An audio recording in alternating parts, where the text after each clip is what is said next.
안녕하세요. AMI 데이빗 목사입니다. 오늘 우리가 함께 나눌 말씀은 신명기 18장입니다. 이 본문은 단순히 전보지 마라, 무당 찾아가지 마라 정도의 말씀으로 끝나는 본문이 아닙니다. 이 말씀은 인간 존재의 깊은 곳에 있는 문제를 드러냅니다. 그것은 바로 미래를 통제하고 싶은 인간의 마음입니다. 사람은 왜 미래를 알고 싶어 할까요? 왜 시대가 변해도 사람들은 사주, 타로, 운세, 무속, 점술 같은 것들을 찾을까요? 결국 인간 안에는 불안, 두려움, 통제 욕구가 있기 때문입니다. 그런데 하나님은 오늘 말씀하십니다. 미래를 붙잡으려 하지 말고 나를 신뢰하라. 오늘 말씀을 통해 우리는 왜 하나님이 점수를 금하셨는지, 왜 선지자를 세우셨는지, 왜 결국 예수님께로 연결되는지, 그리고 성령님의 인도하심이 무엇인지 함께 살펴보겠습니다. 신명기 18장 9절에서 13절, 이스라엘은 이제 가나안 땅에 들어가게 됩니다. 그런데 하나님은 가장 먼저 가나안의 문화와 영적 시스템을 조심하라고 말씀하십니다. 그 민족들의 가증한 행위를 본받지 말라. 그리고 이어서 점치는 자, 길 흉을 말하는 자, 무당, 주문 외우는 자, 죽은 자와 접촉하는 자를 가까이 하지 말라고 말씀하십니다. 왜 하나님은 이렇게 강하게 말씀하셨을까요? 고대 사회는 미래를 아는 것이 힘이었습니다. 전쟁, 경제, 건강, 농사, 결혼 등 모든 것이 불안정했습니다. 그래서 사람들은 미래를 알고 싶어 했습니다. 그런데 사실 이것은 현대인도 똑같습니다.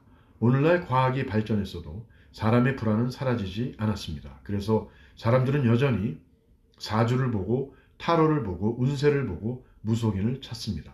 왜 그렇습니까? 사람은 실패하고 싶지 않고 손해보고 싶지 않고 상처받고 싶지 않고 미래를 통제하고 싶기 때문입니다.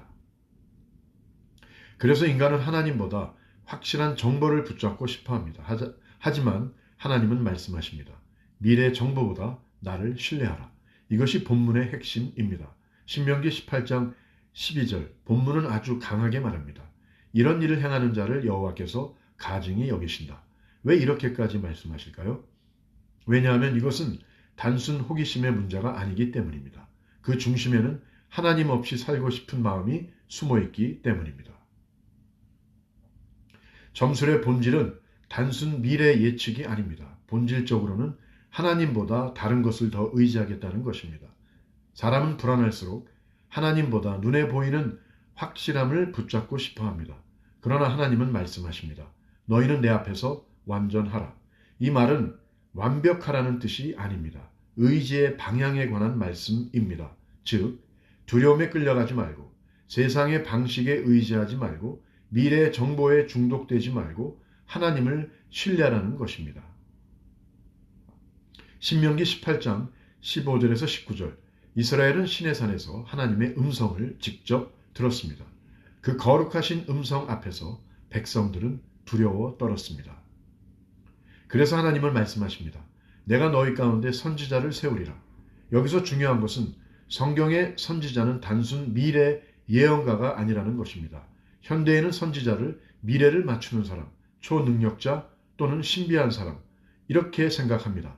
그러나 성경의 선지자는 하나님의 말씀을 전하고 죄를 깨우치게 하고 회개를 촉구하며 하나님께 돌아오게 하는 자입니다. 즉, 미래 정보 제공자가 아니라 하나님께로 인도하는 자입니다.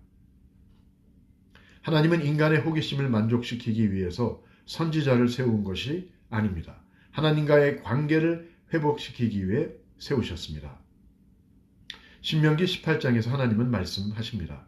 너와 같은 선지자 하나를 세우리라. 이 말씀은 궁극적으로 예수님을 가리킵니다. 사도행전 3장에서 베드로도 이 말씀을 예수님께 적용합니다.